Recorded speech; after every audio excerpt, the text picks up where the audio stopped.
Hello ನಮಸ್ಕಾರ ಎಲ್ರಿಗೂ, ಹೇಗಿದ್ದೀರಾ? ತುಂಬ ಚೆನ್ನಾಗಿದ್ದೀರಾ ಅಂತ ಭಾವಿಸಿದ್ದೀನಿ. ನಾನು ಸಿಂಧು. ಇವತ್ತೊಂದು ಬ್ಲಾಗ್ನ ಶುರು ಮಾಡೋಣ. ನಿಮಗೆ ನೋಡಿದ್ರೆ ಗೊತ್ತಾಗುತ್ತೆ ನಾನು ಎಲ್ಲಿದ್ದೀನಿ ಅಂತ. ತೋಟ, ಹೂವು, ಮರ ಎಲ್ಲ ನೋಡಿದ್ರೆ ನಾನು ಇನ್ನೂ ಅಮ್ಮನ ಮನೆಯಲ್ಲೇ ಇದ್ದೀನಿ. ಸೊ ಹೀಗಾಗಿ ನಾವು ಅಲ್ಲಿ ತುಂಬ ಫಂಕ್ಷನ್ಸ್ ಇರೋದ್ರಿಂದ ನಾವು ಒಂದು ತುಂಬ ಕ್ಲೋಸ್ ರಿಲೇಟಿವ್ ಮದುವೆಗೆ ಹೋಗಿದ್ವಿ. ಅಮ್ಮನ ಕಡೆ ಮದುವೆ ಇದು. ಹಾಗಾಗಿ ಅಮ್ಮನ ಕಡೆ ಸಂಬಂಧಿಕರು ಹೆಚ್ಚಾಗಿ ಸೇರಿದ್ರು ಇಲ್ಲಿ. ನಮಗೂ ತುಂಬ ಒಳ್ಳೆ ಅವಕಾಶ ಎಲ್ಲರನ್ನೂ ಮೀಟ್ ಮಾಡೋದಕ್ಕೆ. ಯಾಕೆಂದರೆ ಎಲ್ಲರೂ ಮದುವೆ ಆದಮೇಲೆ ಅವ್ರವ್ರದ್ದೇ ಆದಂಥ ಜವಾಬ್ದಾರಿಗಳು, ಅವ್ರವ್ರಂಥ ಲೈಫಲ್ಲಿ ತುಂಬ ಬ್ಯುಸಿಯಾಗಿದ್ವಿ. ನಾವು ಫಸ್ಟ್ ಟೈಮ್ ಎಲ್ಲರೂ ತುಂಬ ವರ್ಷಗಳ ನಂತರ ಜೊತೆಲಿ ಸೇರಿದ್ದು.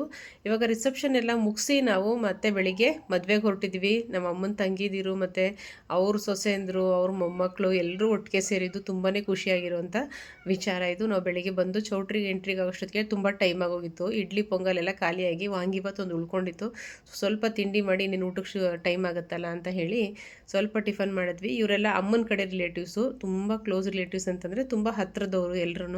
ಎಲ್ಲರೂ ಒಂದು ಕಡೆ ಸಿಕ್ಕಿದಾಗ ಎಲ್ಲರೂ ಒಂದು ಮೆಮೊರಿಗಿರಲಿ ಅಂತ ಹೇಳಿ ಎಲ್ಲನೂ ವಿಡಿಯೋ ಮಾಡ್ಕೊಂಡಿದ್ದೀನಿ.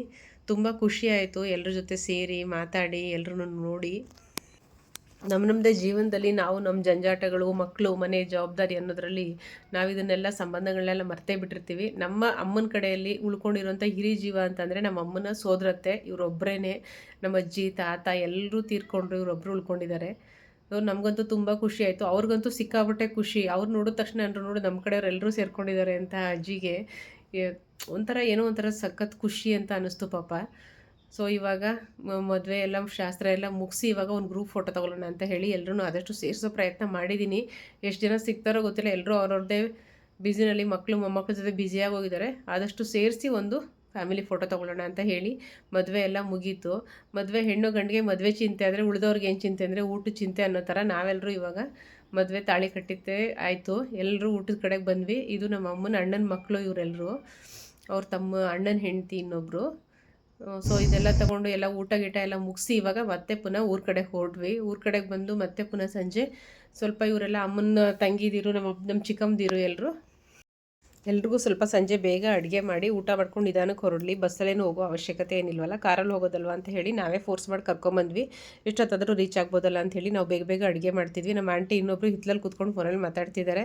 ಊಟ ಎಲ್ಲ ಆಯಿತು ಇವಾಗ. ಸೊ ಎಲ್ರಿಗೂ ಅರ್ಶಿನ ಕುಂಕುಮ ಕೊಟ್ಟು ಹೊರಡ್ತಾ ಇದ್ರು ಎಲ್ಲರೂ. ಹಾಗಾಗಿ ನಾನು ಎಲ್ರಿಗೂ ನಮ್ಮ ಚಿಕ್ಕಮ್ಮ ಇವರೊಬ್ಬರು ಮತ್ತು ಇವರೊಬ್ಬರು ಚಿಕ್ಕಮ್ಮ ಇಬ್ಬರು ನಮ್ಮ ಅಮ್ಮನ ತಂಗಿದಿರಿಬ್ಬರು, ಇವರಿಬ್ರಿಗೂ ಅರ್ಶಿನ ಕುಂಕುಮ ಕೊಡ್ತಾಯಿದ್ದೀನಿ ಇವಾಗ ನಾನು.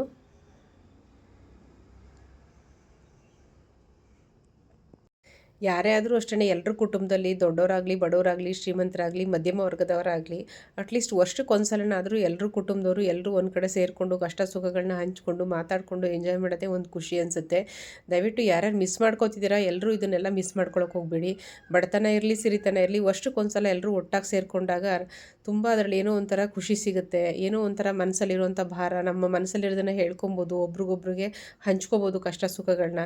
ಎಷ್ಟೋ ಒಂಥರ ನೆಮ್ಮದಿ ಸಿಕ್ಕಂಗಾಗುತ್ತೆ. ನಮ್ಮ ಈ ಬ್ಯುಸಿ ಲೈಫಲ್ಲಿ ನಮ್ಮ ಮಕ್ಳಿಗೂ ಕೂಡ ಸಂಬಂಧಗಳ ಬೆಲೆ ಏನು ಅಂತಲೇ ಗೊತ್ತಿರಲ್ಲ. ಸೊ ಅಟ್ಲೀಸ್ಟ್ ಈ ಥರ ವರ್ಷಕ್ಕೊಂದ್ಸಲಿ ನಾವು ಒಂದು ದಿನ ಅಥವಾ 2 ದಿನ ಸೇರಿಕೊಂಡಾಗ ನಮ್ಮ ಮಕ್ಳಿಗೂ ಗೊತ್ತಾಗುತ್ತೆ ಸಂಬಂಧ ಅಂದರೆ ಏನು, ನಮ್ಮ ಕಡೆ ಸಂಬಂಧ ಯಾರಿದ್ದಾರೆ, ಅಪ್ಪನ ಕಡೆಯವ್ರು ಯಾರಿದ್ದಾರೆ, ಎಲ್ಲರೂ ಪ್ರತಿಯೊಂದು ಅಜ್ಜ ಅಜ್ಜಿ ಅಂದರೆ ಯಾರು, ಸಂಬಂಧ ಅಂದರೆ ಏನು. ಈಗಿನ ಜನ್ರೇಷನ್ ಮಕ್ಕಳಿಗೆ ಇದನ್ನೆಲ್ಲ ತುಂಬ ಕಮ್ಮಿ ಆಗ್ತಾಯಿದೆ.